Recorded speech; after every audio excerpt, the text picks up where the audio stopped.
আমরা সকলেই গুঞ্জন শুনেছি যে আমাদের বাংলাদেশে সেপ্টেম্বর মাসের আগে 4 থেকে 5 জন অরিজিন ফুটবলার পেতে চলেছি। তবে সেই 5 জনের নাম প্রকাশ করেছে। তবে সেই 5 জনের নাম আমি আজকে ভিডিওতে আপনাদের সামনে তুলে ধরবো পরের একটি ভিডিওতে।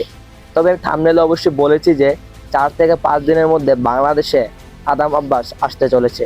তার পাসপোর্টের কাজ সম্পূর্ণ হয়েছে।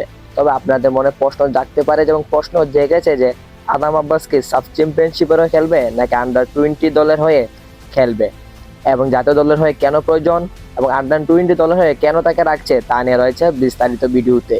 অবশেষে আদাম আব্বাস একজন বাংলাদেশের অরিজিন ফুটবলার হয়ে গেল। বাংলাদেশি পাসপোর্টের জন্য বায়োমেট্রিক সম্পূর্ণ করেছেন আদাম আব্বাস।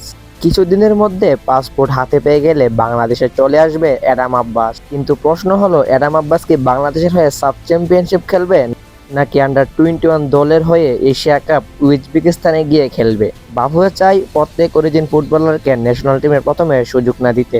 প্রথমত তাকে খাপ খেয়ে নিতে হবে বাংলাদেশ আন্ডার 21 দলের সাথে, যেমনটা করেছিলেন রোনান সুলিভান ও ডেকলান সুলিভান। অ্যাডাম আব্বাস বর্তমানে প্রিমিয়ার লিগ 2 বার্নলি আন্ডার 21 দলের হয়ে খেলছে। Adam Abbas Manchester United under 21 দলের হয়েও খেলেছে।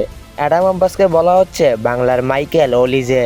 তবে অ্যাডাম আব্বাসকে বাংলাদেশ জাতীয় দলেও খুব প্রয়োজন, কেননা সাব চ্যাম্পিয়নশিপে বাংলাদেশের প্রতিপক্ষ রয়েছে শ্রীলঙ্কা, যেখানে শ্রীলঙ্কার 26 জন স্কোয়াডের মধ্যে 18 জনই অরিজিন বিদেশি খেলোয়াড়। তবে অ্যাডাম আব্বাস প্রথমে আন্ডার 21 দলের হয়ে খেলবে।